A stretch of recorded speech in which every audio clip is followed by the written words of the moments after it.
Are you a new player in EvE Online? Are you feeling a little lost and not sure what exactly this game is all about?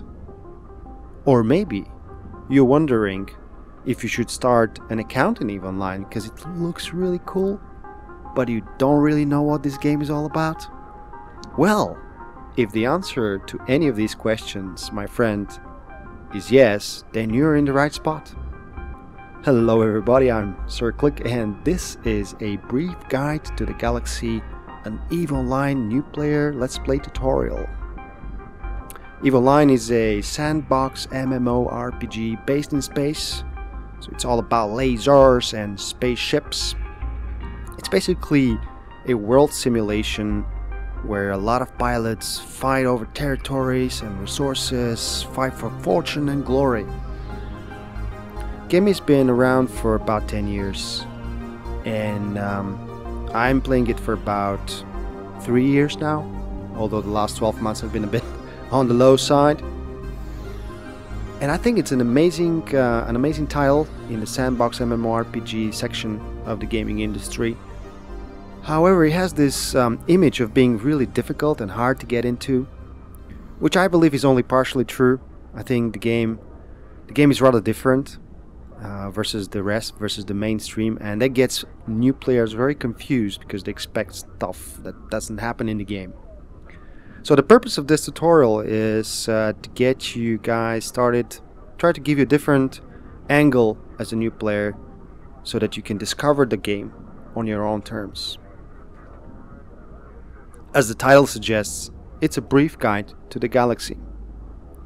Now, having said that, I'm not going to be explaining too much about the game. It's going to be more about demonstrating the different game mechanics, demonstrating the different strategies you can take. Hence, it's called a Let's Play tutorial and not a tutorial. I'm not going to be doing the tutorial missions. Screw them. I mean, they've been done so many times. Plus, I believe personally you should be doing it on your own terms. It's really useful. They give you nice cash and equipment up front and a little bit of experience with the game, so highly recommend it. This video is not meant to replace them, but maybe rather complement them. The way EvE works is it has many layers, so you can go on a very simple level and never get down to the complex stuff, and then live happily ever after for years upon years in this world. If you choose, you can go down in certain areas very deep and be very big expert, and at the same time not know anything about a ton of other things in the game. So the way this tutorial or Let's Play tutorial is gonna work is we will cover only the high level guys. We're not gonna go into details. I'm gonna be introducing the basic mechanics, the basic strategies you can be taking, and not gonna go into details. However, as we go, I will try to link as much as I can tutorials on the detailed stuff in the description of each video, so that you can at your own leisurely time check them out and learn more about the different stuff. Now then, let's talk about the Let's Play element here. I decided to spice it up a little bit and put some challenge for us. So this is going to be about 5-parter, 5 episodes, mini-series, and I want us to achieve something at the end. So here are the goals. Number 1, we have to earn 100 million ISK. ISK is the in-game currency, guys, and 100 million ISK is not a small amount for a new player such as this one. This is a brand new character. But it's not unachievable, and hopefully we will be able to prove that during those 5 episodes. Second goal is to get a solo PvP kill. Only one is enough to achieve this goal. Has to be solo, I have to be by myself, killing another player's ship in a PvP situation. That is exciting. I'm really pumped. I hope we're gonna achieve those challenges. I think there's these good challenges. I have 21-day trial account, although now I'm a bit already a couple days into that, so hopefully we'll all be able to do that in the trial and demonstrate how EvE can be exciting even very early on. Couple of high sections, high-level sections I want to cover in the episode is choosing your direction, your destination. In a sandbox game, the very first thing you need to know is what you want to do. Second thing, skill planning. How do you skill your character? How do you build your character? Third thing, how do you navigate? How do you find yourself around this big galaxy of about 8,000 star systems? We are actually in one particular star system right now. One of those 8,000, almost 8,000. How do you feed your ship? Very basic information about that. And last but not least, economy. How do you make money and how do you survive in this harsh space world? So let's get going. Let's get it. I'm excited. Let's get going. I guess the first thing you need to know is how to get anywhere, because if you don't know how to get anywhere, you can't do much.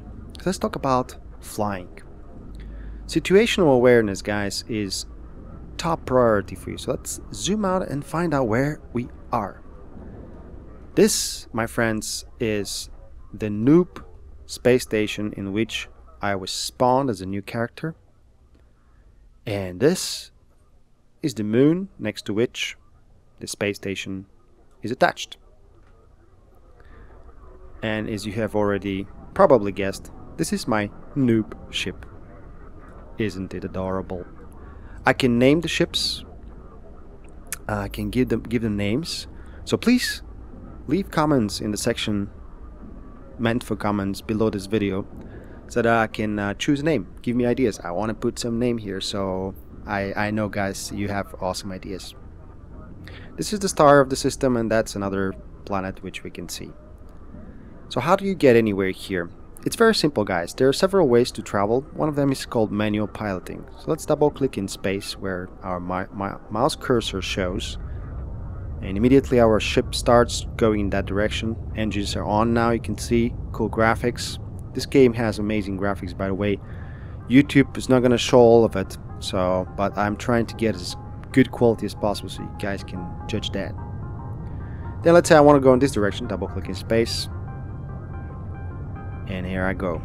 How about I continue double clicking in space? I continue going in circles so I can create orbits like this. This is called manual piloting. In PvP, by the way, no matter how simple it may look to you now, in PvP this is one of the key tools pro pilots are using.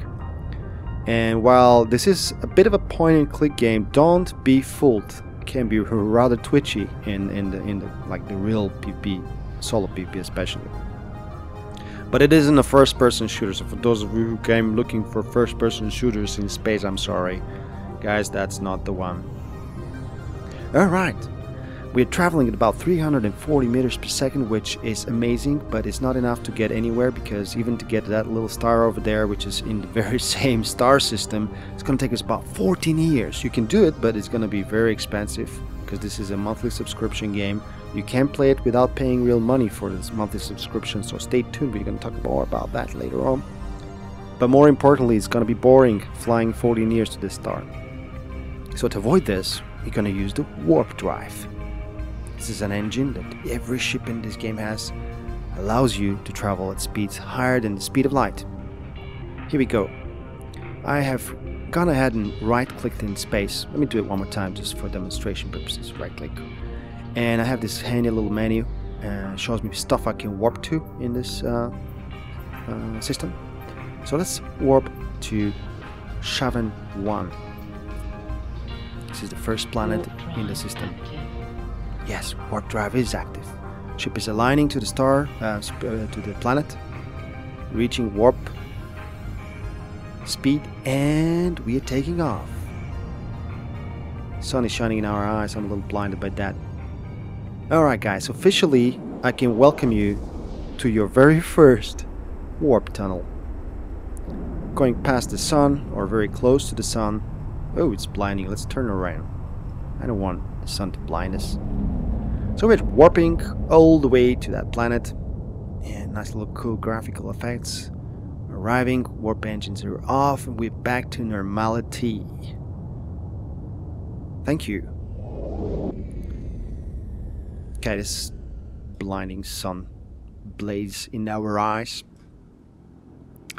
At this point, I think it's really cool to press F10 and gives you a bit of a perspective where you are. Let me zoom out a little bit. This is the system map. And we have this handy little tag here says, we are here. We just warped to that planet. We came from over here. You're probably confused about the little graphical icons here. These are things, these are icons that represent things in space. And shutdown is away, about 50 minutes away for us. There's a daily shutdown for about 30 minutes. So, don't worry about that. It's not gonna ruin the episode. So let's go ahead and warp back to the station where we came from, or anywhere else. Let's warp to another planet. Let's warp to this planet here. Right click, warp to 0, let's say. And the reason why I'm doing this, yes, warp drive is active. Shut up. Is because I want to show you how this is happening on the map. Same thing, but just on the map, so that you can get a perspective of travel in space. So we catching speed and traveling. This is where we are. And just curiosity fact, guys, we actually do visit every single spot along the way. So it's not just a cutscene; it's an actual travel all the way to the destination. And we have arrived. Actually, it's an awesome planet. It's an almost Earth-like planet. You can do stuff here on the planets, guys, but not the subject of this episode. Alright now, I think the time has come for us to leave this system. Leaving the system is always done by using the stargates. So again, right click, stargates, choose a stargate, and warp to it. The reason I chose this stargate is random, so don't worry about that. Just want to show you how to jump between systems. To get anywhere in EvE, you need to jump from system to system. That's how it works. And we have arrived. There's a police ship, looking menacing. Whoop! Somebody just jumped in. Or jumped out. Can't really see. You can't see much without the UI, guys. And that's the reason I actually want to turn it on right now. I kept it off because I think it's a bit crazy and people start getting confused about it. I just wanted to avoid this in the first couple of minutes. So let me put the UI on and have a little chat about that. It's gonna be super fast, super quick. Crash course on EVE Online UI. Press F10. No, nonsense. Don't press F10. Press something else. Here we are. Okay. The way this works, there are 3 portions of your UI. I'm going to just zoom really far away so that we don't get bothered by the noises around us. Okay. There is the left part, there's the right part, and there's the middle part. Okay. Let's start by the left part, or with the left part. The left part is your menu bar. It has all the things you may expect a menu bar in an MMORPG has, such as your character sheet, so it's your character stuff here. I'm not going to click on all this, just showing you how your character looks. Sir Clik, by the way, isn't he awesome? He is. He has these metal things in his head. I'm excited about that. And on top of this, it has a bunch of things you may expect, such as the chat, your inventory, your peoples and places, your email, all useful stuff. I'm not going to go through this now, but just be aware, this is the bar that will always be with you. If it feels a little cluttered and you don't like having it here, all you need to do is right click here on the empty space at the bottom and turn auto hide on. This will magically hide the bar away. Nice, isn't it? You can always also move around and delete buttons. You can just remove if you want. We're going to play with this around a little more, but not now. At the top here, guys, you have your location information. So this is the system and some other small trivia about the system. This is the chat window. I don't really need to explain that to you now, do I? Moving on to the middle part. The middle part is really your ship interface. Again, high level. this circle here represents 3 things. The top of the circle is your health bar. Health bar has 3 layers, 1, 2, 3. Your shield, your armor, and your structure. Talk about this later. The middle of the circle is your energy, and the bottom of the circle is your speed. As you can see, we now have 0 speed. On the left hand side you have a couple of useful things such as your cargo hold, nothing in here, and on the right hand side you have your equipment. In this case we have a laser and a mining laser. Speaking of mining, that's gonna come very soon, guys. Before we go there though, we have our overview on the right hand side. The overview really is what it says it is. It's an overview of stuff. As you can see, we have the same icons you saw before showing in the overview. I'm gonna dedicate special time on the overview. You don't need to know much right now, but it's just a representation of whatever you see in space. All those icons you see in space can be showing here depending on the filters you set up. That's all you need to know about EvE UI. It's simple, isn't it? So I mentioned mining, and we do have to make 100 million ISK, so no time to lose. I need some initial capital, about 4 million, but before I start getting there I need to get some basic equipment, and some skill books too, which will also cost me about a million, 2 millions maybe. And you can make this money very easily through tutorial agents, but I'm not doing the tutorial agents. So what I'm gonna do is I'm gonna go ahead and meet a gentleman, an NPC gentleman, that does tutorial missions for industry. And I'll meet you back once I'm there, and once I have completed the first 2 missions of that tutorial gentleman, who will give me a very nice mining ship, some mining equipment, and a mining skill book. The reason I need those things, guys, is because it's a very quick and easy way to make some cash as a starting capital. Plus, I will demonstrate how mining works. See you in a little bit. Oh, wait a second, I promise I'm gonna show you jumping. Awesome sauce. And we are back, guys. We are in our big bad boy, the mining frigate of Sir Clik. I have gone ahead and grabbed my second mining laser. Now I have 2 mining lasers, as you can see down here. Each of them can mine about 92 square meters, excuse me, cubic meters per second. Per 60, yeah, sure, Sir Clik, per second, per 60 seconds. So every minute, these 2 babies are gonna give me about 184 cubic meters. The way this thing works here, guys, is that it has 2 holds. One is the cargo hold, which has currently nothing, and the other thing is the ore hold, which has also nothing.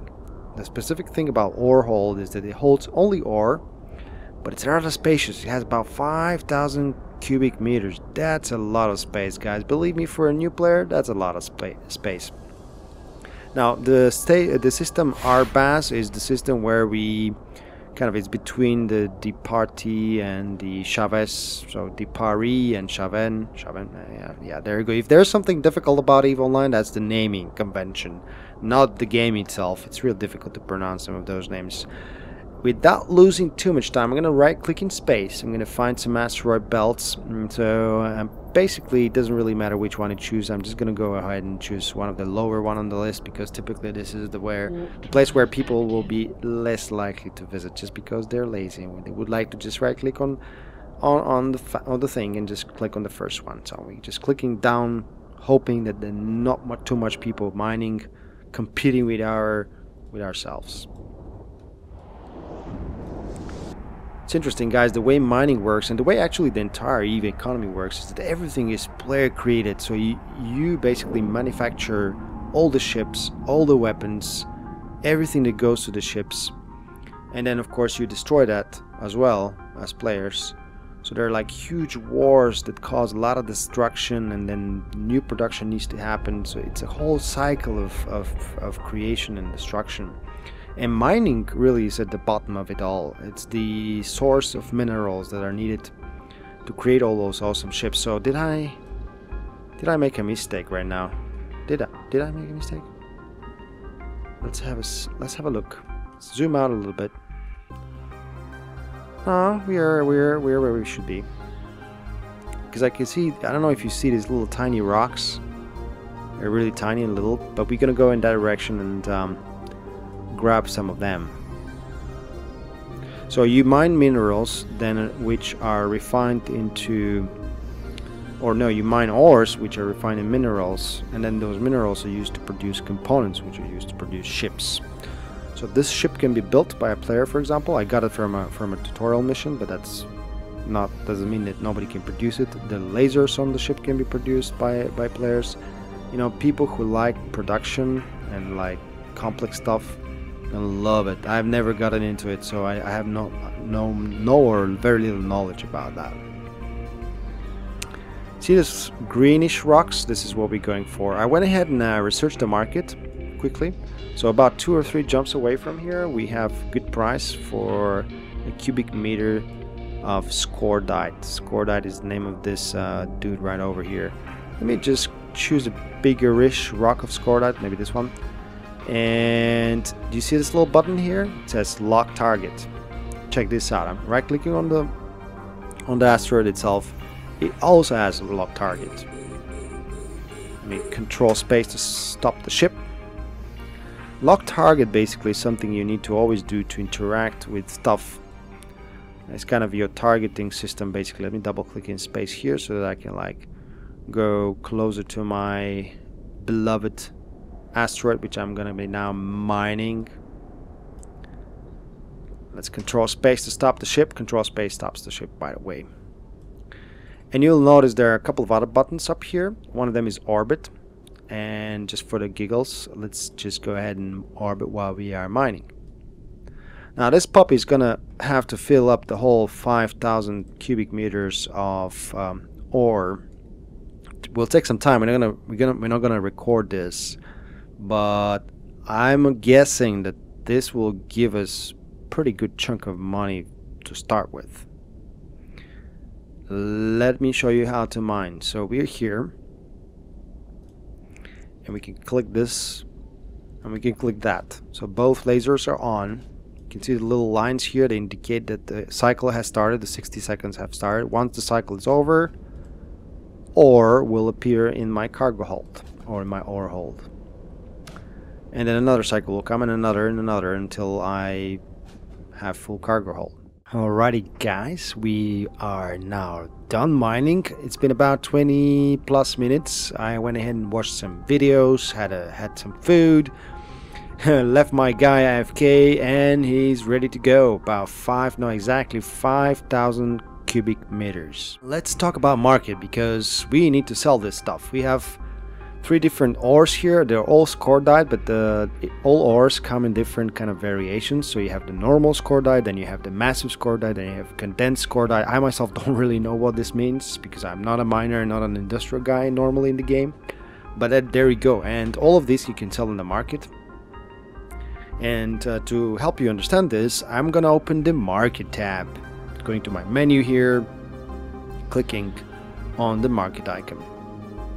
So the market tab really is kind of, it's a market tab, so there's not much more to say on this.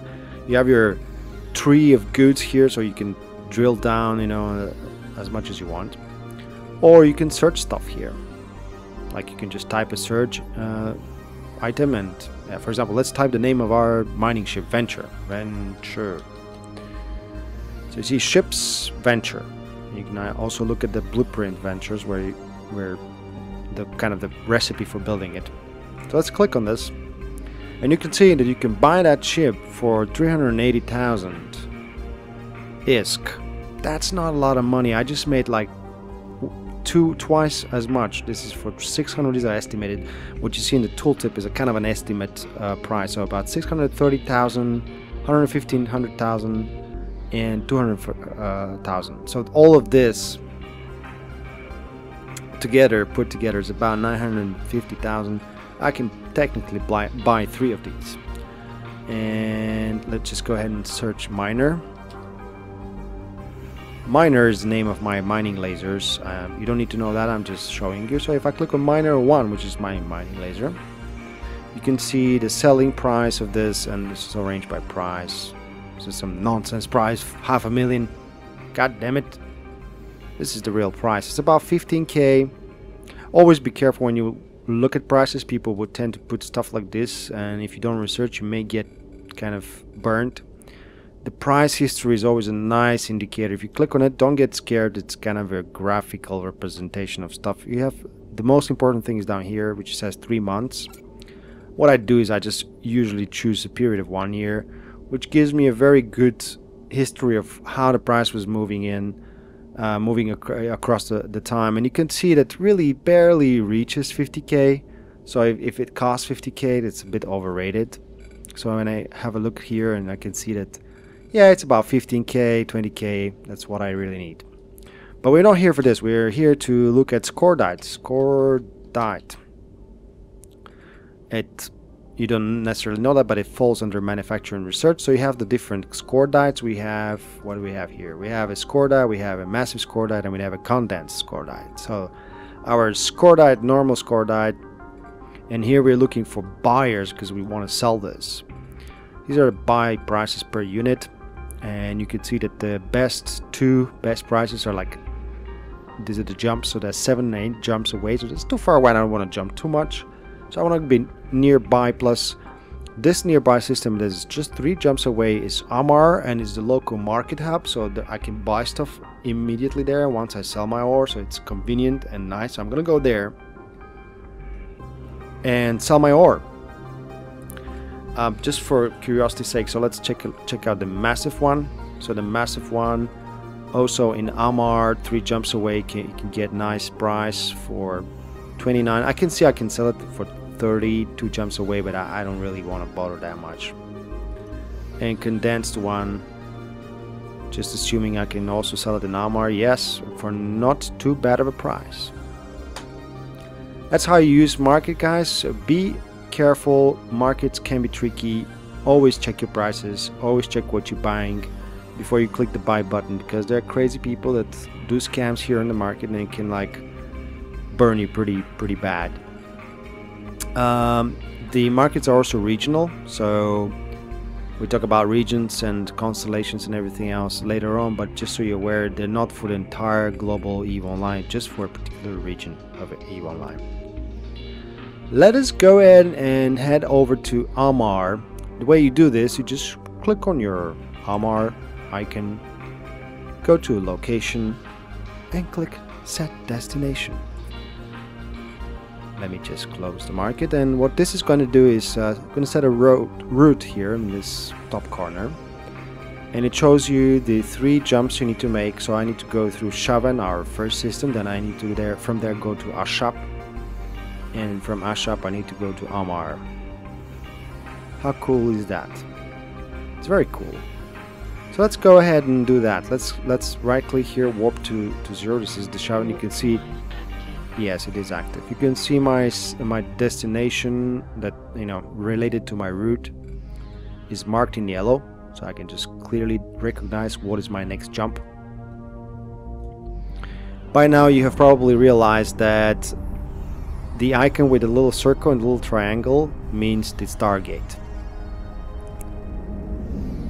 What is gonna happen now, my dear friends, I will go sell my stuff and buy a combat ship, and I'll see you once this is done, because we can use that awesome combat ship to do some combat missions. So my friends, we are about to warp into battle.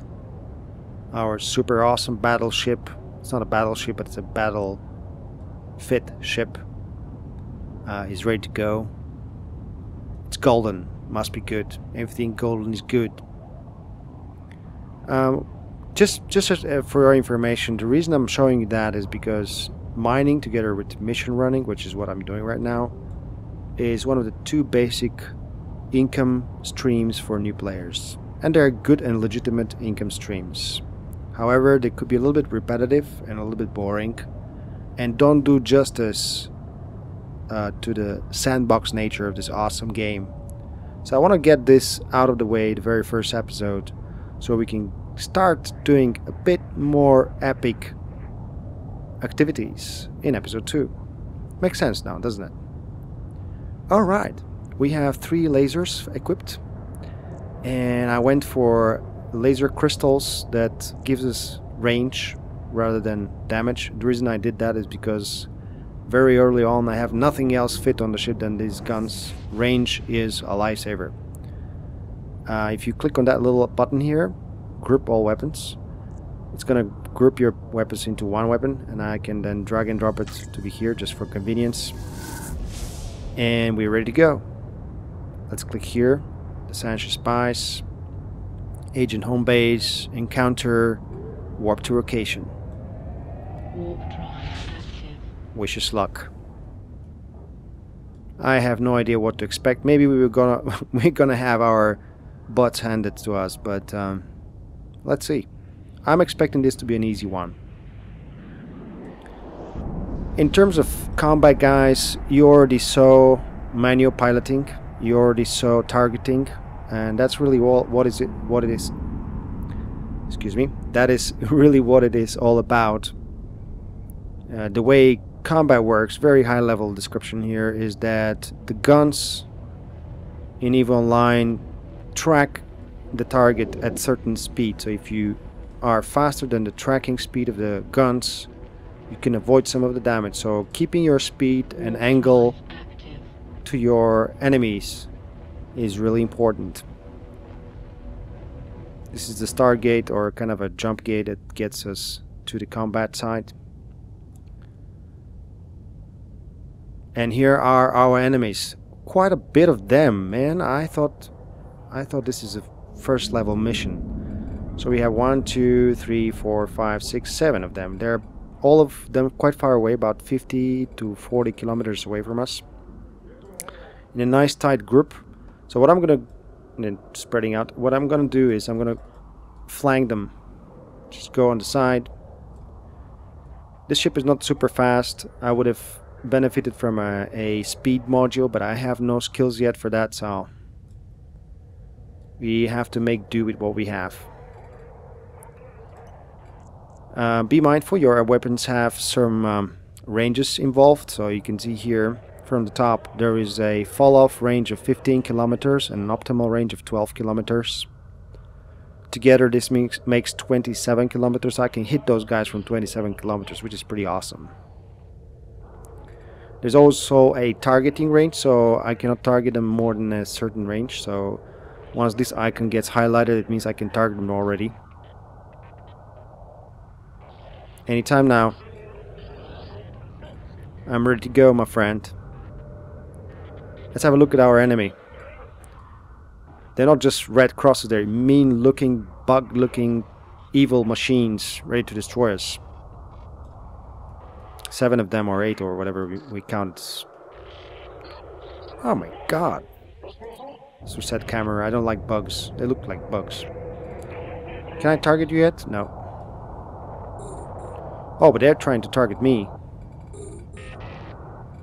We're close, very close. 26. This is pretty much where I can hit them. Looks like I can. Oh, here we go. Targeting. I'm going to target as many as possible. I cannot target more than 2 because my skills are poor. And shooting at them with my lasers. My lasers are not doing much damage to them right now. You can see this is their health. And first blood. Ha ha ha, take that.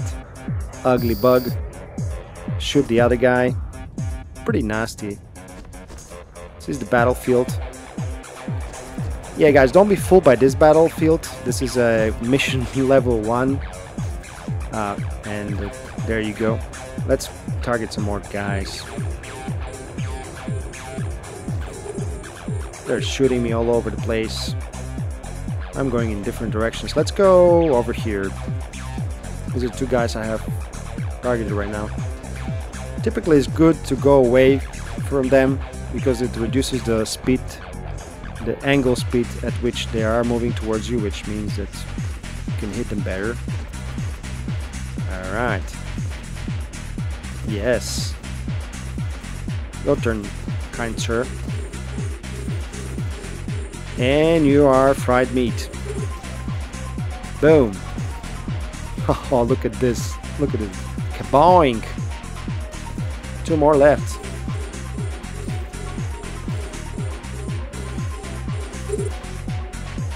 Two more left. One is here. Let's have a look at this guy. He's shooting at me. He's damaging me somehow, a little bit. Not too much, but he's damaging me. That's me here, hanging out like a pro. I start shooting. Oh man, he's gonna explode now. Boom! And he's gone.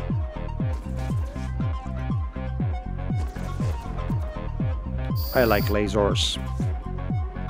A lot of destroyed guys, man. You see these little triangles? These are the corpses, let's say, or the wrecks of the ships. They contain loot. Some of them do. The full ones contain loot. The empty ones don't. I'm not gonna loot this now on camera. But essentially, if I just move over to my menu tab here and look at journal and the accepted mission, double click on this. Sanchez Spies. It looks like we have completed our objective. There's a little green check mark, which is almost always good news. I'm gonna leave you guys with this. I earned what, 40k plus some loyalty points. That was just for demonstration. We went a long way today in this episode, but I think we covered really the basics. I hope I didn't lose you along the way. I hope you enjoyed it. If you did, give this like button the love that it deserves. If you're not subscribed yet, make sure you do that too, because it helps me a lot. Otherwise, I'm Sir Clik, guys, and I'll be really seeing you in our next episode. Thank you, and bye bye.